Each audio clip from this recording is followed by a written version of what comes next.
नमस्कार, India voice देख रहे हैं आप और मैं हूं आपके साथ शिवम दुबे। वक्त हो चला है रिपोर्टर लाइव का, जहां दिन भर की तमाम बड़ी खबरों की जानकारी हमारे संवाददाता ग्राउंड जीरो से सीधे आप तक पहुंचाते हैं। अब रुक करेंगे खबरों की ओर। अमेरिकी राष्ट्रपति जो बाइडेन संग बैठक और क्वाड में शिरकत के बाद प्रधानमंत्री मोदी न्यूयॉर्क पहुंचे। इससे पहले उन्होंने शिखर सम्मेलन में कुछ अहम बातें कही। क्या कुछ कहा प्रधानमंत्री ने, बता रहे हमारे सहयोगी संवाददाता पुष्पेंद्र चौधरी। प्रधानमंत्री नरेंद्र मोदी अमेरिका के दौरे पर हैं और ऐसे में नरेंद्र मोदी का अमेरिका जाना मायने रखता है, क्योंकि अमेरिका में चुनाव होने हैं और ऐसे में प्रधानमंत्री नरेंद्र मोदी की उपस्थिति अमेरिका में काफ़ी ज़्यादा मायने रखती है। हालांकि यहाँ पर मामला दूसरा है। क्वाड संगठन के जरिए प्रधानमंत्री नरेंद्र मोदी को वहां पर इनवाइट किया गया है और प्रधानमंत्री नरेंद्र मोदी के अलावा जापान के प्रधानमंत्री और ऑस्ट्रेलिया के प्रधानमंत्री भी वहां पर मौजूद है। 2007 में क्वाड संगठन की शुरुआत हुई थी और उसी क्वाड संगठन की शुरुआत के लिए, उसी की मुहिम के लिए चारों देश मिलकर वहां पर वार्तालाप कर रहे हैं। फिलहाल आज सुबह जो बाइडेन ने प्रधानमंत्री नरेंद्र मोदी का स्वागत किया अपने घर पर और दोनों देशों के बीच, दोनों प्रधानमंत्रियों के बीच वहाँ पर वार्ता हुई और दोनों देशों के बीच यही डील हुई कि ड्रोन को लेकर भारत जिस तरीके से अमेरिका से ड्रोन की मांग कर रहा है, उसको लेकर हो सकता है कि अमेरिका भारत की मांग मान ले। और यहाँ पर सबसे बड़ी बात यह भी देखने को मिल रही है कि अमेरिका में चुनाव होने हैं और चुनाव के समय में प्रधानमंत्री नरेंद्र मोदी का अमेरिका जाना हो सकता है कि बाइडेन अपना फायदा देख रहे हो। हालांकि जो बाइडेन चुनाव की रेस से बिल्कुल अलग हैं। भारतीय मूल की कमला हैरिस जो मौजूदा उपराष्ट्रपति हैं, वो और डोनाल्ड ट्रंप आमने सामने हैं। अब डोनाल्ड ट्रंप के साथ भी भारत के प्रधानमंत्री नरेंद्र मोदी के अच्छे रिश्ते थे। यहाँ पर क्वाड संगठन के जरिए जिस तरह से चारों देशों की बैठक अमेरिका में चल रही है, उसके हिसाब से देखा जाए तो अमेरिका के साथ भारत के रिश्ते फिलहाल मजबूत होते हुए दिखाई दे रहे हैं। और दूसरी मुख्य बात यही है कि भारत के प्रधानमंत्री नरेंद्र मोदी ने ड्रोन को लेकर अपनी पेशकश अमेरिका के सामने रखी है और अमेरिका ने भी प्रधानमंत्री नरेंद्र मोदी की यह बात मान ली है। एक ड्रोन की कीमत लगभग 3 बिलियन बताई जा रही है और 30 ड्रोन को लेकर प्रधानमंत्री नरेंद्र मोदी ने जो बाइडेन से बात की है। हालांकि अगर हम क्वाड संगठन की बात करें तो क्वाड संगठन 2007 से ही काम कर रहा है। 2005 में जिस तरह से जापान और चारों देशों में प्रलय के कारण 2 लाख से ज़्यादा लोग मारे गए थे, उसको लेकर इस संगठन की शुरुआत की गई थी। चारों देशों ने मिलकर एक मुहिम को शुरू किया और वो मुहिम आज तक निरंतर चलती हुई आ रही है। मैं कैमरामैन सौरभ के साथ पुष्पेंद्र चौधरी। तो दिल्ली के पूर्व मुख्यमंत्री और आम आदमी पार्टी के राष्ट्रीय संयोजक अरविंद केजरीवाल ने बीजेपी पर जमकर निशाना साधा। क्या कुछ कहा अरविंद केजरीवाल ने, बता रही है हमारी सहयोगी जूही कुमारी। केजरीवाल जनता दरबार पहुंचे। जी हां, उन्होंने दिल्ली के जंतर मंतर पर जो है जनता की अदालत में जनता को आह्वान किया और वहां बड़ी संख्या में जो है दिल्ली की जनता इकट्ठा हुई और इस दौरान अरविंद केजरीवाल ने अपने कार्यकाल को गिनाया, अपने विकास के किए गए कामों को गिनाया। इसके साथ ही उन्होंने बीजेपी और आरएसएस पर भी जमकर हमला बोला है। बीजेपी सरकार को निशाना पर लेते हुए आरएसएस से कई सारे सवाल भी उन्होंने पूछे हैं। उन्होंने कहा कि क्या आरएसएस अब जो है बीजेपी जो जिस तरीके की रवैया अपना रही है, ईडी और सीबीआई के जरिए अन्य पार्टियों को तोड़ने का काम कर रही है, क्या ये रिस्पॉन्सिबिलिटी, ये जिम्मेदारी आरएसएस की देखने की नहीं है? आरएसएस से ही बीजेपी की उत्पत्ति हुई है और ऐसे में ये जिम्मेदारी आरएसएस की है। वहीं इसके साथ ही जेपी नड्डा के दिए गए बयानों पर भी उन्होंने निशाना साधते हुए कहा कि उन्होंने कहा आरएसएस की कोई जरूरत नहीं है बीजेपी को, तो क्या इसकी तुलना मां से करते हुए कहा कि क्या अब बेटा जो है इतना बड़ा हो गया कि मां से मुंह मोड़ लेगा। इसके साथ ही कई सारे ऐसे सवाल खड़े किए और उन्होंने कहा कि प्रधानमंत्री नरेंद्र मोदी के लिए कि 75 वर्ष पूरे होने पर कोई भी बीजेपी का नेता जो है प्रधानमंत्री नहीं बन सकता है, लेकिन पीएम मोदी के लिए अमित शाह ने कहा है कि ये नियम उन पर लागू नहीं होता है। तो ये बड़ा सवाल है। इसके साथ ही उन्होंने ईडी और सीबीआई का जिक्र करते हुए अपने शासनकाल के दौरान कार्यों का जिक्र करते हुए कहा कि मेरे काम जो है जनता के हित में किए हैं, मैं भ्रष्टाचार करने नहीं आया हूं, मैंने लोगों के हित में काम किया है। कहीं भी महिलाओं के लिए किराया फ्री नहीं है, मैंने वो किया। शिक्षा व्यवस्था की बात करें तो वो भी देश में लचर है, लेकिन मेरे तमाम नेताओं को, मनीष सिसोदिया की बात कर ले या अरविंद केजरीवाल खुद की बात कर ले, तमाम लोगों को जो है जेल भेजा गया। यानी कि बीजेपी सरकार जो है पूरी तरह से आम आदमी पार्टी को खत्म करने पर तुली हुई है। हालांकि ये जो उनका आंदोलन है, उनके तरफ से जो स्टैंड पार्टी की ओर से लिए जा रहे वो कभी खत्म नहीं होगा। कैमरामैन सौरभ के साथ मैं जूही, इंडिया वॉइस। तो वहीं गोरखपुर प्रवास के दौरान मुख्यमंत्री योगी आदित्यनाथ ने लगातार तीसरे दिन गोरखनाथ मंदिर में जनता दर्शन का आयोजन किया और अधिकारियों को जरूरी दिशा निर्देश भी दिए। इस खबर पर विस्तार पूर्वक जानकारी दे रहे हैं हमारे सहयोगी अवनीश मणि त्रिपाठी। सीएम योगी आदित्यनाथ महाराष्ट्र के गोरखपुर में आज 3 दिवसीय दौरा रहा। हम आपको बताते कि तीसरे के दौरे के लगभग 900 से ऊपर फरियादी जो है अपनी फरियाद लेकर के आए और उत्तर प्रदेश के सीएम योगी आदित्यनाथ ने जो है एक फरियादियों के पास जाकर के उनकी फरियाद की। सबसे अधिक महिलाएं पहुंचे। हम बताते हैं सबसे अधिक जो मामला था वो भूमि विवाद और भूमाफियाओं से संबंधित आए, राजस्व से संबंधित अधिक मामले आए थे। वही पुलिस प्रशासन से भी संबंधित मामले आए पैसे के अभाव में इलाज न करा पाए। हम अपने उत्तर प्रदेश के मुखिया ने कहा कि जिनके पास ऐसी व्यवस्थाएं न हैं, इलाज धन के अभाव में इलाज न हो पा रहा है, उनके समुचित इलाज के लिए शासन को जो है उनकी रिपोर्ट बना करके भेजी जाए ताकि उनका समुचित इलाज हो सके और पैसे के अभाव में कोई व्यक्ति मरने न। वहीं अयोध्या से समाजवादी पार्टी के सांसद अवधेश प्रसाद के बेटे अजीत प्रसाद के खिलाफ केस दर्ज किया गया है और अवधेश प्रसाद के बेटे को अयोध्यापुर के मिल्कीपुर सीट से होने वाले उपचुनाव की वो तैयारी कर रहे हैं। लेकिन केस किस लिए हुआ, वजह क्या है, पूरा मामला क्या है, विस्तार पूर्वक जानकारी दे रहे हैं हमारे सहयोगी विनय मिश्रा। अवधेश प्रसाद के पुत्र अजीत प्रसाद के खिलाफ जो है मुकदमा यहाँ पे दर्ज कर लिया गया है। वो मामला जो है जमीनी से जुड़ा हुआ है, रजिस्ट्री में कमीशन के लेन देन को लेकर के है, जिसमें कल शाम को रवि तिवारी द्वारा जो आरोप लगाया गया था कि मुझको जो है अजीत प्रसाद के और उनके कुछ साथियों द्वारा जो है असलहे के बल पर अपहरण कर मारपीट करने का आरोप लगाया था। उसकी तहरीर भी यहाँ पे कोतवाली नगर में दी थी और कोतवाली पुलिस ने जो है इस मामले को लेकर के जो है अपहरण में मुकदमा और मारपीट में दर्ज कर लिया है। और वही माना जा रहा है कि मिल्कीपुर के उपचुनाव में जो है अजीत प्रसाद को जो है सपा ने जो है प्रत्याशी के रूप में भी यहाँ पे घोषित अधिकारी तौर पे नहीं किया है, लेकिन माना जा रहा है कि अजीत प्रसाद जो है सपा से जो है वहां विधानसभा चुनाव भी लड़ेंगे। तो इस तरीके की जो दबंगई देखने को मिली है वो उसको लेकर के जो है काफी चर्चाओं का भी बाजार गर्म हो गया है और राजनीति में भी जो एक दूसरे में पक्ष और प्रत्यारोप का आरोप लगा रहे हैं कि अभी उनके बेटे सांसद के बेटे अजीत कभी जीते नहीं है। उस तरीके की जो गुंडेगर्दी देखने को मिली है ये अपने आप में बड़ा सवाल खड़ा करता है, क्योंकि आने वाले कुछ ही दिनों बाद जो है उपचुनाव होने वाले हैं और फैजाबाद के सांसद जो अवधेश प्रसाद के बेटे अजीत कुमार हैं इस तरीके का जो कृत्य किए हैं उसको लेकर के काफी चर्चाएं आम जनता से लेकर के राजनीतिक गलियारों में होती हुई देखी पाई गई है। तो वही पीड़ित रवि तिवारी का आरोप है कि अजीत प्रसाद के बेटे द्वारा जो कृत्य किया गया उसकी तहरीर जो है कोतवाली नगर से दे दी गई है और कोतवाली पुलिस ने जो मुकदमा भी दर्ज कर दिया गया है। अब ये देखने वाला होगा इस पर और आगे की कार्रवाई क्या होती है। सहयोगी रमेश पांडे के साथ विनय मिश्रा, इंडिया वाइज, अयोध्या। रुक करेंगे अगली खबर की ओर। बसपा प्रमुख मायावती ने महिला अपराध को लेकर चिंता जताई है। मायावती ने सोशल मीडिया प्लेटफॉर्म एक्स पर क्या कुछ लिखा है, क्या कुछ कह रही है मायावती, बता रहे हमारे सहयोगी आसिफ।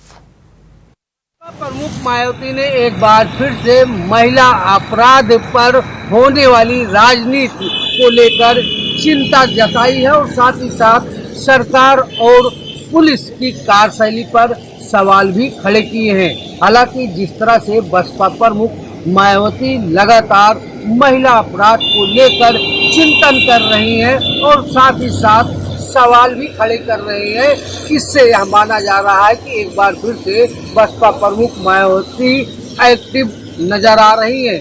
आज बसपा प्रमुख मायावती ने यूपी, कर्नाटक, उड़ीसा और बंगाल में होने वाले महिला अपराध को लेकर एक्स पर पोस्ट किया है। कहा है कि महिला अपराध दिन ब दिन बढ़ते जा रहे हैं और इस पर राजनीति हो रही है। आरोप और प्रत्यारोप होना कहीं न कहीं चिंता का विषय है। बसपा प्रमुख यह भी कहा कि सरकार और पुलिस को अपना काम करना चाहिए जिससे ऐसे अपराधों पर लगाम लग सके। बसपा प्रमुख मायावती ने यह भी कहने की कोशिश की है कि जिस तरह से महिला अपराध को लेकर सरकार और पुलिस गंभीर नहीं है, इससे कहीं न कहीं महिला अपराध को बढ़ावा भी मिल रहा है। फिलहाल जिस तरह से बसपा प्रमुख मायावती ने राजकुमारी किया है और कहा है कि ऐसे अपराधों पर अंकुश लगना चाहिए। बसपा प्रमुख मायावती की यह मांग कितनी जो है सही है या गलत है और सरकार को लेकर जो सवाल खड़े किए हैं इस पर जो है बड़ी बात है। सहयोगी रमाशंकर यादव के साथ आसिफ शेख, इंडिया वॉइस लखनऊ। तो वही निषाद पार्टी के राष्ट्रीय अध्यक्ष और योगी सरकार के कैबिनेट मंत्री संजय निषाद ने अपने आवास पर प्रेस कॉन्फ्रेंस करते हुए मत्स्य विभाग की वेबसाइट लॉन्च की है। इस खबर पर विस्तार पूर्वक जानकारी दे रहे हैं हमारे सहयोगी रमन मिश्रा। उत्तर प्रदेश सरकार में कैबिनेट मंत्री संजय निषाद ने सरकारी आवास पर आज अधिकारियों के साथ मत्स्य विभाग की वेबसाइट को लॉन्च किया। ये वेबसाइट मत्स्य पालकों के लिए काफी लाभदायक होने वाली है। कैबिनेट मंत्री संजय निषाद ने बताया कि इस वेबसाइट के जरिए जो भी योजनाएं सरकार द्वारा बनाई जाएंगी, विभाग द्वारा जो बनाई जाएंगी, वह सब इस पर उपलब्ध रहेंगी। वहीं पर जो भी समस्याएं आती हैं आज तक मत्स्य पालकों को, उसका निदान भी इस वेबसाइट के जरिए हो पाएगा। इस दौरान संजय निषाद ने गृह मंत्री अमित शाह का धन्यवाद देते हुए ये कहा कि अमित शाह के अगुवाई में मत्स्य विभाग में बहुत सारे जो बदलाव आए हैं उससे मछुआ समाज की भलाई हो रही है। इसके साथ ही संजय निषाद ने मछुआ समाज के आरक्षण को लेकर भी मीडिया से ये कहा कि जल्द ही उनको उनका अधिकार मिलेगा और जो मामला कोर्ट में फंसा हुआ है उसको मोदी सरकार और योगी सरकार पैरवी करके जल्द ही उसका निपटारा करेगी। इतना ही नहीं, संजय निषाद ने होने वाले 10 सीटों के उपचुनाव को लेकर भी अपनी बात रखी। उन्होंने कहा जिन सीटों पर भी एनडीए चुनाव लड़ेगी, चाहे उनकी पार्टी का सिंबल हो या भाजपा का सिंबल हो या उनके सहयोगी दलों का सिंबल हो, वहां पर एनडीए की जीत निश्चित होगी। इसी के साथ संजय निषाद ने मछुआ समाज के लिए हमेशा खड़े रहने का आह्वान भी किया। कैमरामैन रमाशंकर यादव के साथ रमन मिश्रा, इंडिया वॉइस लखनऊ। तो वही शिकोहाबाद में सोमवार देर रात पटाखा गोदाम में ब्लास्ट के मामले में पीड़ित धरने पर बैठ गए हैं और क्या कुछ पूरा ये मामला है, खबर क्या विस्तार पूर्वक जानकारी दे रहे हैं हमारे सहयोगी अतुल। को देर रात ब्लास्ट के बाद 5 लोगों की मौत हुई थी। आज हम खड़े हैं फिरोजाबाद के शिकोहाबाद नौशेरा पर। यहाँ आप देख सकते हैं पीछे जब ब्लास्ट हुआ था उसके बाद 5 लोगों की मौत हुई थी। सरकार ने 4 लाख रुपए मृतक के परिवार को दिए हैं, वहीं 6,500 रुपए जिनके मकान टूट गए हैं, क्षतिग्रस्त हो गए हैं, उनको दिए जा रहे हैं। लेकिन लोग नाराज हैं। आज लोग धरने पर बैठे हुए हैं। उनका कहना है कि 6,500 रुपए की राशि से क्या मकान बनाया जा सकता है। काफी लोग गांव के नाराजगी दिखाते हुए धरने पर बैठे हुए हैं। अब देखने वाली बात है कि 6,500 रुपए की जो राशि दी जा रही है वो कहीं ना कहीं ऊंट के मुंह में जीरे के समान है और 1,20,000 रुपए जिनके मकान जमींदोज हुए हैं उनको दी जा रही है। सरकार से पीड़ितों की मांग है कि उनके मकान बनवाए जाए और जो उनके मकान टूट गए हैं उनको दोबारा मरम्मत कराया जाए। फिरोजाबाद से इंडिया वॉइस के लिए अतुल कुमार। तो मेरठ की एंटी करप्शन की टीम ने भावनपुर थाने के दरोगा को 20,000 रुपए की रिश्वत लेते हुए रंगे हाथों गिरफ्तार किया है और इस खबर पर विस्तार पूर्वक जानकारी दे रहे हैं हमारे सहयोगी शाहरुख सैफी। मेरठ के थाना भावनपुर क्षेत्र में एक मामला सामने आया है। आपको बता दें, भावनपुर के दरोगा विक्रम सिंह पर महज 50,000 रुपए की रिश्वत लेने का आरोप लगा था, जिसमें 20,000 रुपए की रिश्वत लेते हुए एंटी करप्शन ने गिरफ्तार भी कर लिया है। आपको बता दें, ये विक्रम सिंह का एक चौकी या मिनी थाना रिश्वतखोरी का अड्डा बताया जा सकता है कि यहाँ से विक्रम सिंह यहाँ कस्टमर आते थे और आकर के यहाँ से उसकी यहाँ डीलिंग होती थी। डीलिंग होने के बाद यहाँ से सेटिस्फाई किया जाता था पैसों में। और यही वो है जो आप देख सकते हैं, यहाँ पर ये प्रिंट आउट भी रखा हुआ है, कंप्यूटर का कीबोर्ड भी रखा हुआ है, कुर्सी बिछी हुई है। एक कहीं ना कहीं एक ये मिनी थाना बताया जा सकता है, जहां पर विक्रम सिंह रिश्वतखोर दरोगा यहाँ से कस्टमरों से डीलिंग करता था। थाने से लेकर के आते थे कस्टमर और यहाँ पर उनकी पैसों की डीलिंग होती थी। आपको बता दें, ये इमरान नाम के शख्स से 20,000 रुपए की रिश्वत ली गई थी और जिसमें दरोगा को एंटी करप्शन टीम ने गिरफ्तार करते हुए उसको कोई मुकदमा भी दर्ज कर लिया है। कहा जा सकता है कि रिश्वतखोरी का मामला विक्रम सिंह पर चरम पर था, लेकिन अभी कहीं ना कहीं ये भी कहा जा सकता है कि ये यहाँ पर एक मिनी थाना चल रहा था, जहां पर लोगों का काफी आक्रोश देखने को मिला है। लोगों का यहाँ आरोप है कि विक्रम सिंह यहाँ पर हर कस्टमर को यहाँ लेकर के आता और उससे रिश्वत भी लेता। मेरठ से इंडिया वॉइस के लिए शाहरुख सैफी की रिपोर्ट। तो उत्तर प्रदेश में बांदा में एक युवक का स्लीपर फिसल जाने से, यानी चप्पल फिसल जाने से सूखे कुएं में गिर गया और उसकी मौत हो गई। इस मौत को लेकर क्या कुछ जांच की जा रही है और खबर पर विस्तार पूर्वक जानकारी दे रहे हैं हमारे सहयोगी संदीप। बांदा से एक सनसनीखेज मामला सामने आया, जहां पर कुएं से जहरीली गैस निकलने से 3 लोगों की दर्दनाक मौत हो गई है। आपको बता दें जो पूरा मामला है बांदा जनपद के बिसंडा थाना क्षेत्र के बड़ा गांव से सामने आया है। बताया जा रहा है कि अनिल पटेल नाम का एक व्यक्ति जो है गांव के अपने खेत के पास जो बने कुएं में सफाई करने के लिए कुएं में उतरा हुआ था।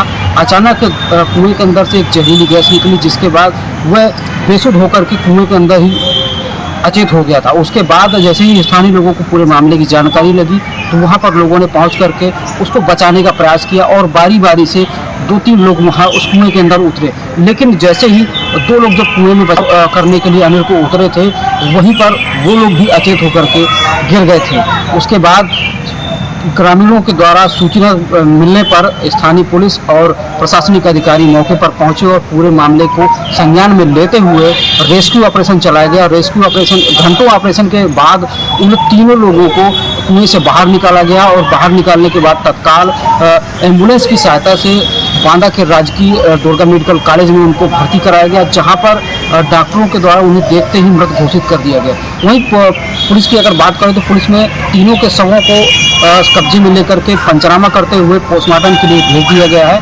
वहीं पूरे मामले को देखते हुए पूरे गांव में दहशत का माहौल बना हुआ है। लगातार प्रशासन वहां पर मौजूद है और लोगों को सतर्क करने की बात कर रहा है। इंडिया वॉइस के लिए संदीप कुमार। वहीं मुख्य अग्निशमन अधिकारी ने बड़ा खुलासा किया है। फैक्ट्री में एक्सप्लोजन होने के बाद चलते धमाके के साथ आग लगने की बात कही है। खबर पर विस्तार पूर्वक जानकारी दे रहे हैं हमारे सहयोगी गौरव शुक्ला। बिहार की गद्दा फैक्ट्री में भीषण अग्निकांड और 6 मजदूरों की मौत के बाद जागा अग्निशमन विभाग। अग्निशमन अधिकारी ने दर्ज कराई एफआईआर। पुलिस ने 2 लोगों को गिरफ्तार कर भेजा जेल। आपको बता दें पूरा मामला रनिया औद्योगिक क्षेत्र का है, जहां आरपी पॉलीपैक फैक्ट्री में अचानक संदिग्ध परिस्थितियों में आग लगी थी। इस घटना के दरमियान घायल रूप से झुलसे मजदूरों को अस्पताल में भर्ती कराया गया था, तो वहीं गंभीर झुलसे 3 मजदूरों की अस्पताल में मौत हो गई। तो वहीं जेसीबी और क्रेन गैस कटर के माध्यम से जब आग के मलबे को हटाया गया तो उससे 3 शव बरामद हुए। इस तरह से कुल मिलाकर 6 मजदूरों की मौत हो चुकी है। और आपको बता दें कि इस पूरे मामले में मुख्य अग्निशमन अधिकारी सुरेंद्र सिंह ने अपने बयान के दरमियान खुलासा किया है कि एक्सप्लोजन के चलते यह पूरी घटना हुई है। उन्होंने यह भी बताया कि इस पूरी फैक्ट्री में एलपीजी गैस का इस्तेमाल किया जाता था। प्लास्टिक दाने को गलाकर प्लास्टिक शीट बनाई जाती थी। इस पूरी घटना में एलपीजी गैस का इस्तेमाल होता था। साथ ही अब तक इस पूरी फैक्ट्री के मानक पूरे नहीं थे। फायर की एनओसी नहीं थी। लगातार बिना फायर की एनओसी और मानक के अनुरूप काम न होने के चलते लगातार ही फैक्ट्री संचालित थी। लेकिन जिला प्रशासन ने और अग्निशमन विभाग ने कभी भी इस फैक्ट्री को सीज नहीं किया, कार्रवाई नहीं की और इसे बंद नहीं कराया, जिसके चलते 6 मजदूरों ने अपनी जान गंवा दी है। वहीं इस पूरी घटना के बाद अब अग्निशमन विभाग ने लीपापोती करते हुए एफआईआर दर्ज कराई है, तो वहीं तमाम नियम भी बता डाले। अब देखना यह होगा कि आखिर इस तरह की लापरवाही अग्निशमन विभाग कर रहा है, इस पर जिम्मेदार किस तरीके से कार्रवाई करेंगे। कानपुर बिहार से गौरव शुक्ला, इंडिया वॉइस।